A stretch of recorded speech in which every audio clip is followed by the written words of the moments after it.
Welcome back, friends. My name is Clarence Hill. I'm with Scotia Moore, Lee Rowland, and John Mark Hart. If you joined us in our last episode, we started a series called Finishing the Dream. And we promised that we would just keep the conversation going. And that's what we're going to do right now.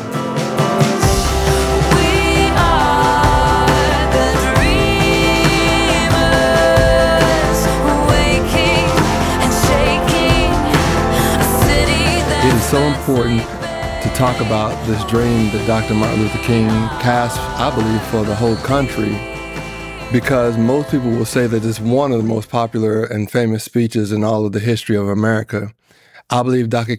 King gave us a picture of what to reach for, but I'm also wondering, if you pick 10 people, would we even say the same thing about the dream?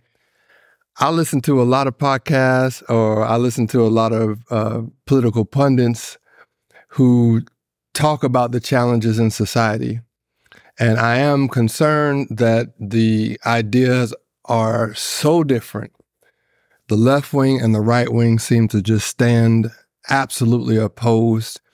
Everything seems to be true or false, either or, and there's very little both and very little multiple choice. I believe there's room in the middle, and that most people are less on the extremes, and that there's some kind of a conversation in there. And when I think about this topic, about the dream, if I were to think through maybe more of a left-wing position, there's a lot in the dream that's yet to be accomplished. When I think more of a right-wing position, it's almost like if you think about any topic that Dr. King stood for, especially around ethnicity and race, it's more like get over it. You know, everything's done. And so I think it would be really healthy for us to talk about this dream that Dr. King put out, because we have two positions that really are so far apart. No one's about to sit at the table. But there are some pieces of this conversation that I would love for us to address. So here's the question that we threw out there. What is the dream, and how far have we come, and what else is there to finish? Who'd like to jump in first as we try to put a circle around some answers to these questions? For example, is it equality of opportunity, or is it equality of outcome? For example, is everything's desegregated, so what else is there to talk about? Or we're giving out too much money from the government. Y'all help me out here. Where can we start? John Mark, you said that Coretta Scott King addressed the conversation about looking at the dream. Well, one of the famous lines that Coretta said, which I'll probably slightly misquote it, but she said the fight for freedom, for equality, for justice is never won with finality. It has to be refought and rewon every generation. And so in that sense, our question, finishing the dream, I think we can just question the question, is the dream ever fully finished? Now, as we're raising that doesn't mean that we stay mad all the time. That doesn't mean we stay stuck in our grievances. We can celebrate good things that are happening all around us, but also recognizing, like we kept talking about last episode, that as long as there's people hurting, we got work to do. And that's not something that, again, we're trying to stay upset about, but that's a high calling to say, how can we come together to keep dreaming and to keep working until everybody's thriving? So that brings up the question, is everybody okay? I've got to be delicate around that, because there's different positions on, is everybody okay? So one person would say, hey, look, you've got food stamps, and that's not doing anything but, hurting the family structure. And then someone else will say, well, is everybody okay? The person that maybe knows someone by name, they're like, there's a little bit more to the story than someone being able to get food stamps. And, my grievance, the reason I even want to talk about this is because I just think both sides are too far away from the table, and that there's more to the story in this conversation. Lee, when you share about education, you use the terms, I think, is it Pookie and Shanae or something like, you will use those names. I mean, it cracks me up. And your point is always that it is in everybody's best interest for them to be okay. And that's why when I look at the dream, I think there are some things that both sides should be able to say, hey, we've accomplished something. But a lot of times it's like when there's a push or an activism around correcting a wrong, it's almost like, oh, we haven't made any progress at all. So I think we lose both sides. We aggravate both sides. Because one group says, oh, we haven't made any progress. Everybody's a bunch of racists. And then you have the other side that says, well, oh, it's all a thing of the past, and there's nothing else to finish. But I think you tied in so well when you call us to really this one phrase in that dream where, is everybody okay? And so just take us deeper into the call to love a child that I don't even know, like a Pookie, as you would call him. Yeah, well, I speak to various audiences, and I tell them that it behooves us all, it incumbent, it's in all of our best interest for Pookie to have opportunity and whatnot. So what we don't want is for Pookie to leave school, whether or not he completed it with and has the qualifications to go further, or he dropped out. Either way, we don't want him to leave school, be school age, and not have hope. He is a dangerous person. He is hopeless. People do hopeless things. And I'm sitting here with three of the finest people that I know. I mean, you're just model citizens. Oklahoma is lucky to have you. They don't know how lucky. I think there'll be roads named after you all, buildings named after you all. But if we took hope from you, I think you're an entirely different person. You're right. So we have faith as part of our hope, but we also have resources. We have connections to others. And I'm just going to tell you all, I will never be hungry. I will never be homeless. I will never be transportation as long as I have you as friends. Well, how many people don't have that? And so for Pookie, who doesn't have that, it is incumbent upon all of us to try to make sure that those opportunities are there. And so when we talk about this dream of, again, I think we're looking at a thing of opportunity. Until that opportunity is there for all of us, for any Oklahoma native. You've heard a popular gentleman with one of our news stations that has a show, says, does a little special segment, says it's a great state of what? And so recently, just a month ago, he introduced me. He was the MC, and he introduced me to speak to this group. And I share with him, it's not a great state. There's a great state for that person, but it's not a great state until it's a great state for all people. So we're part of Clarence Hill's dream of Stronger Together, and we've done marches through, walks, peace walks through various communities.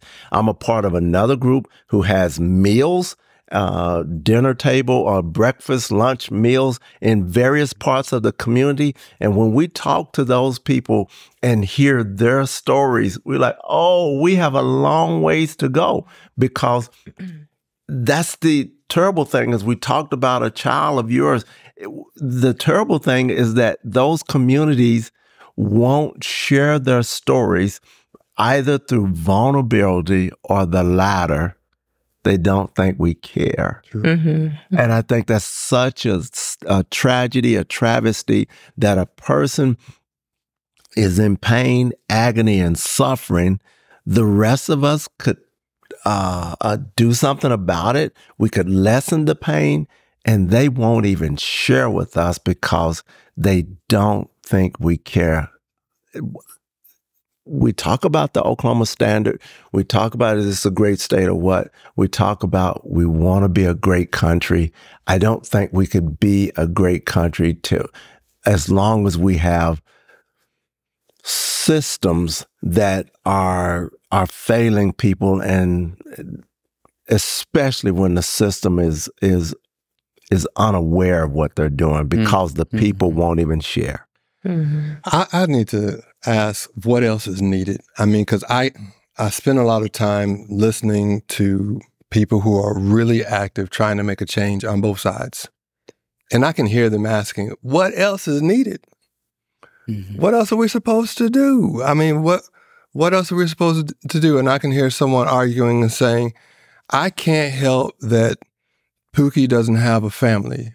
And I don't want to keep using the term Pookie. No. I just want to say a young person who comes out of a challenging and difficult situation where they don't have the resources, they don't have support at home. Maybe it's a single parent home and they don't have someone to tutor them. They don't have someone to ask the hard questions to get better grades or even to motivate them to do what's right at home. And someone else is saying, hey, I give to a nonprofit. I do all of these things. What else are we supposed to do for someone in that situation? How would you all answer that question? Because that is one of the questions that's on the table that I've heard some people now I answer them, but I want to put it out on this table. What else is there to do? Clarence, when I'm talking to that person, one of the things that I want to do is actually just reframe what they're feeling from a place of guilt to a place of grace, where it's not like saying, I'm already doing a lot and you're telling me I'm a bad person, I need to do more. Instead, it's just saying, hey, you have value, I have value, we have value, lots of people in this community have value. There's people that are hurting. How can we be more of a part of building a community together? We're moving from a place of guilt and grace, and from guilt to grace.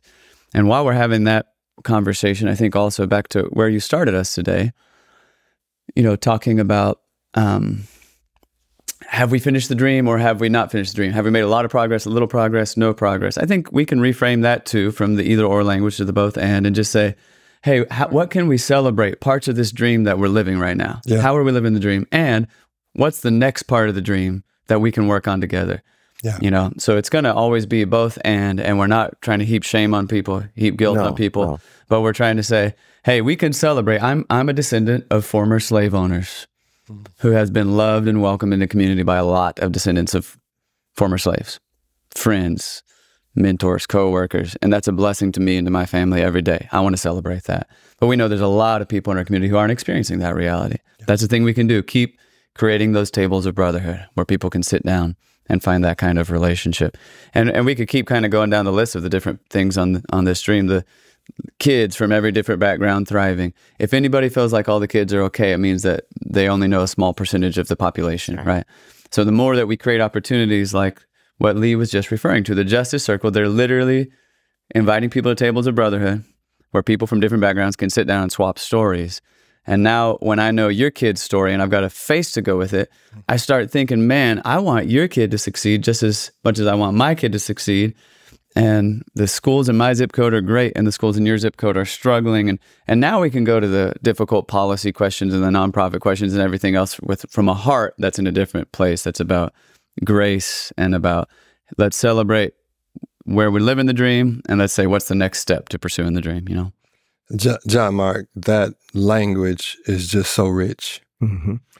Because I think especially for those who would consider themselves activists or justice warriors, a lot of times to make a point, and this happens in the pulpit a lot too. It's like the minute you make a point, you have to destroy every other point that everybody else ever made. Like, now here's the truth or here's what's right.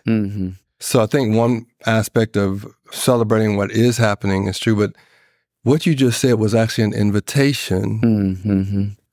You said grace because people are trying to be guilted into action. And I have a friend, his name is John Bob Simple. Some of you guys know him. But John has a phrase which is powerful, that is that, shame does not produce change. And that is a weapon that seems to be, people try to use it. But when you're in pain, you just reach for whatever you can, or you just start banging the wall to try to get attention. People say, well, why do people burn their own neighborhoods down? If you feel like you're at your end and you're trying to raise a flame, you're just trying to burn something. I'm not saying any of that to justify, but I think your language was so rich where you said, no, this is not guilting someone. This is not saying you haven't done so much already. Mm-hmm. It's an invitation. From condemnation to invitation. Mm-hmm. Great. From shame to shared responsibility. We're making our sermon outline right now. but that language is not out there. That's right. I don't hear this when the conversations move. Scotia, jump on in there. Well, I was going to say, on one hand, you don't want to shame people into action, but then there's also the reality, and I think particularly here in our state, I'll say that. Why not throw something in there? That there's also efforts to silence people who are in pain. Mm-hmm. And so rather than dealing with the discomfort of the unveiled reality of someone else's pain, there have been, I've experienced it personally, there have been efforts to let me just put my hand over your mouth and say, and sometimes even because we have brought the reality that we are persons of faith, where it's, can we just all love God and talk about something else? And I love God and my kids love God, but that did not stop at least 2 of my sons from being called the N-word in the last year, or one of them being frisked in a gas station store who had not stolen anything. So there are realities that come with the reality that we are not, we're dreaming and we have made progress. And so I like to look at it that the territory that we are weaving relationships in, I use that analogy a lot, is the territory of the heart. So there have been laws that have been changed. So we have moved beyond legalized, legally sanctioned segregation. You can't come in here. You can't eat here. Yes, I can eat in whatever restaurant I can afford to eat in with my big old family. But I can't, but there are other areas where the resources and opportunities flow because of relational connection. True. And if we don't start dealing with the heart instead of just saying, okay, well, we've made progress from here, so be quiet and stop complaining. If we can't talk about some of the existing pain now, no, I'm not, there are some things that I don't necessarily fear on a daily basis. My family doesn't fear on a daily basis, but there are other things, there are other concerns, and those things have to be addressed also. And so while, we want to move from condemnation to invitation, I think we also need to move into a sense of empathy like we would do with someone who's our family member. If you are upset, you all are like family to me. So if you're upset, I feel that because you're my family. Yeah. We're not blood related, but you're my family.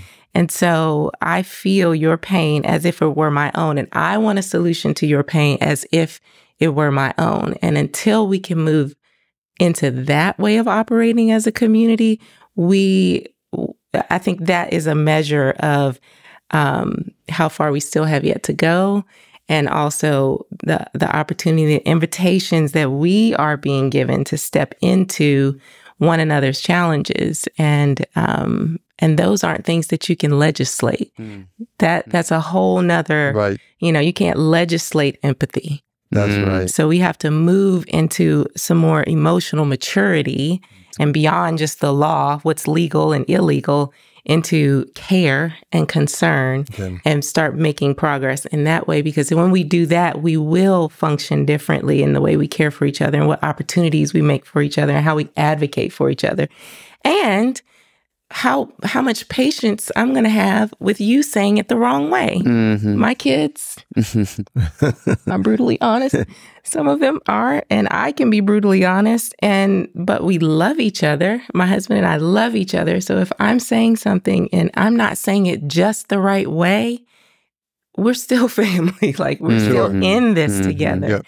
And you're going to have patience with me saying it direct and harsh, and then, adjusting myself later and like saying it again more nicely.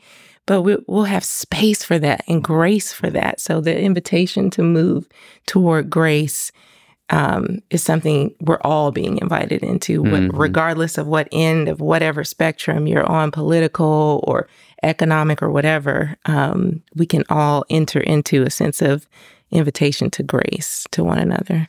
We seem to constantly go back to the idea that if, you're not okay, then we're not okay. And you brought out some great ideas like, there's some things that we can't legislate. But when I heard you say that, I'm like, well, that opens the door of opportunity for a lot of those who may be listening now to realize that,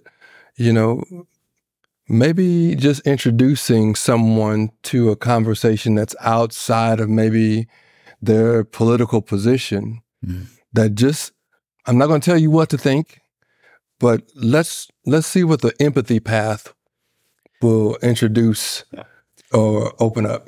Well, I think it's a great example of that. In Oklahoma right now, we have listeners that are outside our state, but we're all Oklahomans, and we are having a lot of very public arguments right now around the issue of education. We have an education system that is struggling at many levels. And I think this is one of the places where we can talk about some of the opportunities to reshape a conversation. Because right now, one of the things that happens, for example, is if it's about curriculum, we're going to have a lot of right-wing, left-wing arguments about curriculum. If it's about funding, we're often going to have the pro-public school voice and the pro-private school voice and the pro-homeschool voice and the pro-charter school voice, and they're going to be at odds, fighting back and forth. And there's some genuine, real issues connected to those policy discussions. We need to make wise decisions. But I would love to just reframe a conversation here where we're saying, hey, let's say from the beginning, we may not all agree about policy by the time we're done with this conversation. But let's talk about the kids that are not thriving right now. And let's talk about all of the reasons why. Family challenges, funding challenges, what's going on in the school challenge, curriculum challenges. And let's talk about how can we help these kids thrive. And we're not at the expense of everybody else. We want the kids that are growing up in a thriving school in a thriving neighborhood, we want them to thrive too. We want their school to keep getting better. But the kids that aren't thriving right now, how do we help them thrive? And if we just frame the conversation that way, it seems like we could make some progress together. I like that. I like that. Yeah. I circled a comment you made earlier that I don't know if people paid attention to it, but you mentioned one of your interns right now who's like 17 or something. And he's awesome. He's older now, but it sounded like you met him a decade ago. About 13 years, yeah. So in the last episode, I was sharing an example of having a family member with a chronic illness. And in that situation, you will have the challenge of continued pain. And it's everybody's desire to see them maybe slowly get better, right? But if the situation doesn't change, we as a family, we've gone through this where we had to sit everybody down and talk about what's going on in my child's mind who is in the pain, and then what the rest of us will be prone to do. And what we would be prone to do is we want her to be okay. And so what she will start to do, knowing that's what we're actually reaching for, how are you doing? I'm fine. And I'm fine actually means I'm testing to see if you really want to know how I'm doing. And when I look at this conversation and I think about John Mark investing 13 years into this young man, I believe we've got to introduce into the dream that the dream takes time. That's right. Yes. That's right. There's no way around it. I'm sorry, America, we cannot go order a large, happy society with a side of prosperous kids that used to be divided, and there was ethnic racism and all this stuff that was in the 60s, get to the drive-through window and live happily ever after. It's not going to happen. Right. Right. Then you know, I almost want to call out some restaurants where you order and you might as well have 4 board meetings before your food comes out. I'm not going to call that restaurant out. But you better prepare that. Have something for your children to do, because this will take time before this. I think that's so wise, and it makes me think of those 2 words Scotia said earlier, emotional maturity. Wow. That requires emotional maturity. Because America, we're a very pragmatic culture, and we love efficiency. And there's some good things about both of those. We get a lot done around here, right? We're very pragmatic. We love efficiency. But living the dream is not quick work, you know, pursuing the dream together. It's walking with people and working on problems for decades. And really, most of it's going to be generational healing. Multiple generations of healing. Generational healing. And some of the problems we will solve, but some of the problems, even if they don't solve, we can still love the people. And both of those are going to be costly. It's going to involve some emotional, it's going to require some emotional maturity and some cost. But I think some people, Scotia was talking earlier about when you were wanting to share your pain and you felt like people were trying to put their hand over your mouth. I think there's a fear. I'm already trying to hold myself together existentially while my life is relatively comfortable. I can't handle your pain. And we just want to say to people, again, from guilt to grace, listen, it's true that if you enter into what Dr. King called the other America, your neighborhood's thriving, but there's the other America. If you enter into the other America and experience people's pain, that will cause some discomfort, but there's also joy there. There's also deep joy there. And you're stronger than you think you are. If you think you can't handle stepping into some of this, because the people who are surviving while living in pain are still just people. And so they're not extraordinary people. They're not unusual people. They're not, you know, some special breed of pain-carrying people. They're people. And so when I have an opportunity to step into someone else's pain, I have an opportunity to be courageous enough to test whether I can endure stepping into that while also carrying my own stuff. But that's what you do with family. Like if something happened, this man right here, he has stepped into the pain of my family and he had his own stuff going on. And he is pretty extraordinary and like kind of a special breed of human being.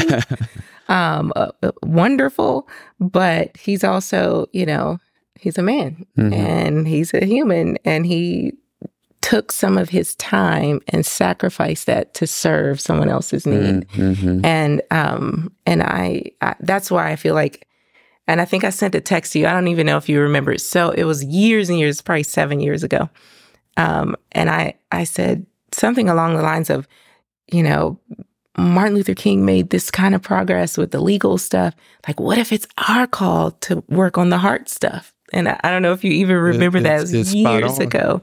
But it was like that this is what our portion is to carry.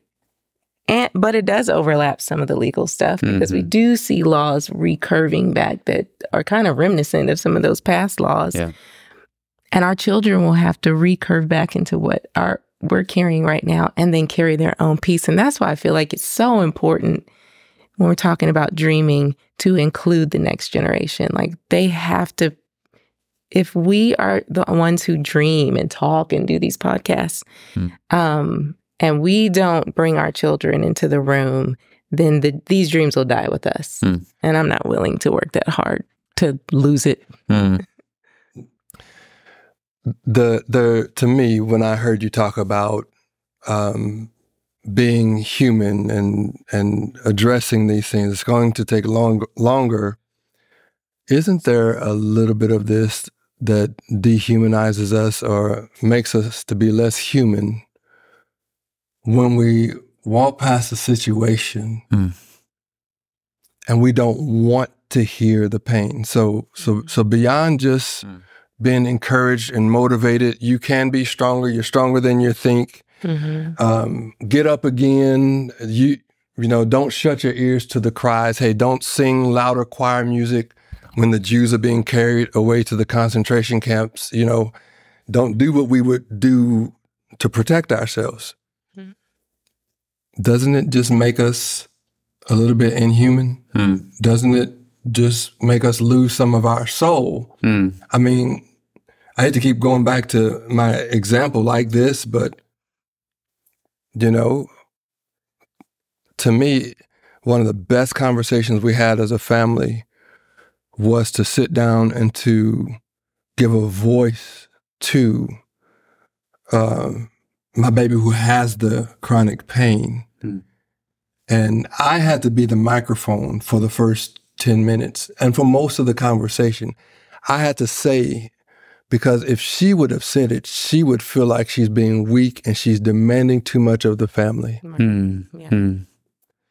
She needed someone to be a mouthpiece for her. It was one of the richest moments we ever had as a family when I saw, once her siblings realized what the real situation was, their hearts joyfully wanted to be there to address that pain. But just to picture us just walking back and forth through the house, acting like there's no one behind that door, doesn't that remove, forget the legislation, doesn't that remove the soul from this family? There's something we've lost that's actually really, really ugly. Or if you flip this and make it positive, so you're raising this question, if I try to ignore the pain of others, does that dehumanize me? We could just put it the other way, and I could just make an observation. I don't know anybody who has made the decision to say, hey, out of love, I'm going to enter into some difficulty that I don't have to because I care for people, who on the other side of it has not said, my life is richer. I found joy here. Right. Yeah. That's an invitation. That's what I was wondering where this conversation would go, you know. But that's a rich invitation. And I don't know if you all are hearing this like I'm hearing it that are listening to this podcast.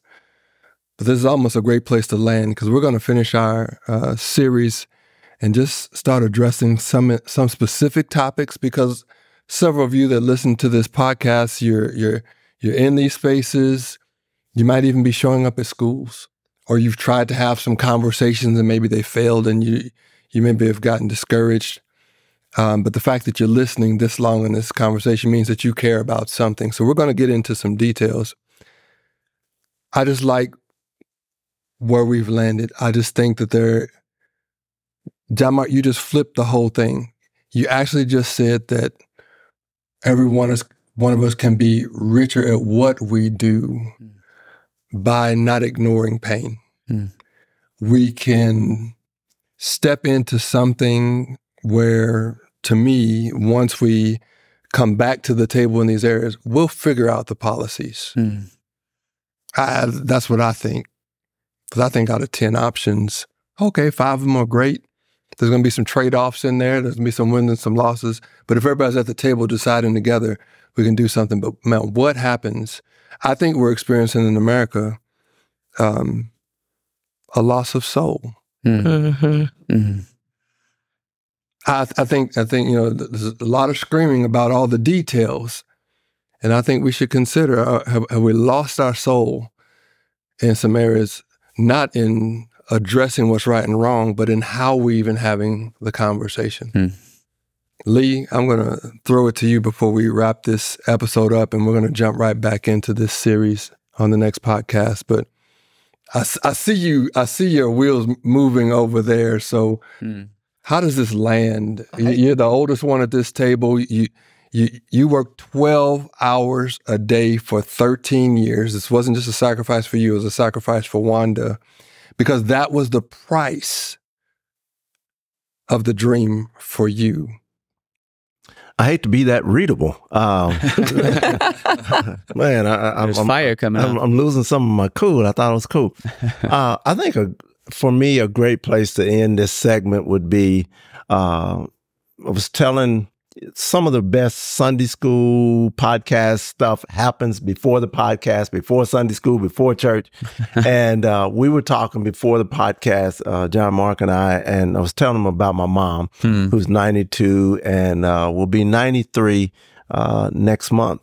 And so my mom, from sun up to sundown, listens to gospel music. That's all she does.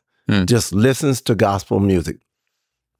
And I struggle a little bit as I go over and sit down with mom and listen to gospel music and see how gospel music has phased out. There were songs that, particularly for the African-American community, you sang those songs in church from New York to California, from the South to the North. If you were a church-going person, you sang those songs.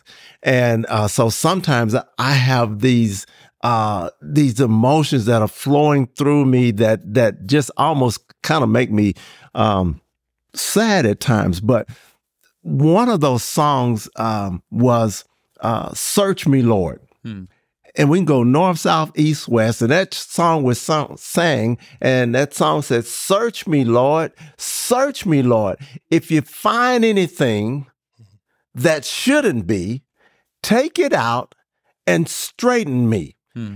We're not singing those songs anymore. We're singing songs that make us raise our hand, make us shout, make us do some things. But those songs that really, really prick your heart and really, really challenge you, I would that America, I would that Oklahoma would say, and I didn't think about this song, but I spoke to an audience who I knew disagreed on a lot of things. And I told them, don't look to the left, don't look to the right, point your finger at your chest and ask yourself, am I truly being the person that I was called to be? And particularly if you're a person of faith, search me, Lord. Search me, Lord.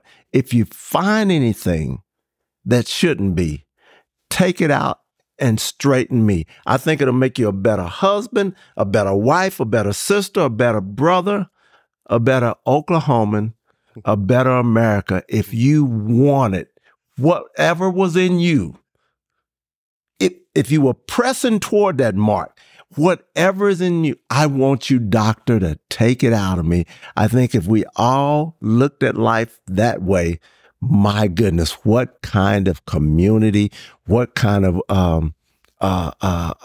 America and Oklahoma would we have? Yeah. Well, blessings to all of you who care about this conversation. You're in it. You're asking questions. You're coming back to the tables. You're showing up. You're asking yourself questions. And I think Scotia left us with a great invitation that we can land on that fits right with what Lee was saying. She kept mentioning family. What would it look like for us to show family in our society? Don't stretch beyond what you can handle. But, even in our own families, we've got to decide. Many of us are thinking through, how can I get back to the dinner table? All we do is just eat on the run. I think everybody's screaming to know that you're cared for, you're seen. I think that can go a long ways. Hey, check us out on our next episode on the Dream Together podcast. We'll continue talking about finishing the dream. We're going to do some deep dives and some more topics. So thanks for joining us, and we look forward to being with you next time.